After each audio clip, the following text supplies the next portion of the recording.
كل سنة وانتم طيبين. كلها كام يوم ويهل علينا شهر الخير، شهر رمضان الكريم. ربنا يتقبل منا القيام والصيام ويعيننا عليه بإذن الله. طبعا مفيش سفرة في رمضان بتخلى من المخلل أو الترشي. هنعمل مع بعض مخلل اللفت والجزر والقرنبيط. هنبدأ بتقطيع اللفت لشرايح، سمكها هيكون وسط، ما تبقاش رفيعة ولا تخينة. مرحب مرحب يا هلال، أهلا أهلا. بعد ما خلصنا كمية اللفت كلها هنحطه في بولة ونرش عليه رشة ملح ورشة سكر صغيرين. هنقلبه في بعضه وهنركنه كده على جنب ينزل المية لغاية لما نخلص بقية الجزر والقرنبيط ونجهزه. دلوقتي هقطع البنجر، هقشره الأول وبعد كده هقطعه شرايح وهحطه على اللفت ونقلبه تقليبة كويسة ونسيبه علشان ينزل اللون بتاعه مع اللفت. دلوقتي انا هبدأ في تقطيع الجزر. انا هقطعه حلقات، سمكها برضو يكون وسط. انت حابة تقطعيه بالطول طبعا اللي يريحك، زي ما انت عايزة.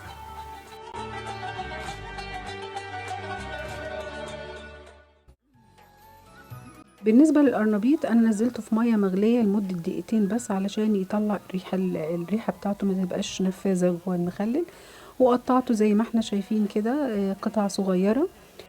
بالنسبة للمية اللي انا هخلل بيها، هي عبارة عن محلول من الملح والسكر.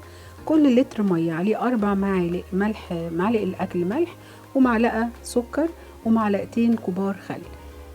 هغليهم على النار وهسيبهم لغاية لما يبقوا دافيين، وبعد كده هستخدمهم في التخليل. دلوقتي انا برص طبقات المخلل، بحط طبقة لفت، طبقة جزر، وبعد كده طبقة قرنبيط، وهكرر لو في مكان في البرطمان. وبعد ما اخلص العملية دي هبدأ ان انا احط المية بتاعتي اللي هي المحلول التخليل اللي انا مجهزاه لغاية لما اغطي البرطمان على الاخر. بالنسبة لحاجة كمان مهمة، ان انا بحب احط اي حاجة عطرية على وش البرطمان. انا هنا حطيت ورق لورا، ممكن تحطي روزماري، ممكن تحطي كرفس لو موجود. المهم اي حاجة عطرية علشان اللفت والقرنبيط ليهم ريحة نفاذة شوية، فالموضوع ده هيقلل من ريحة اللفت والقرنبيط.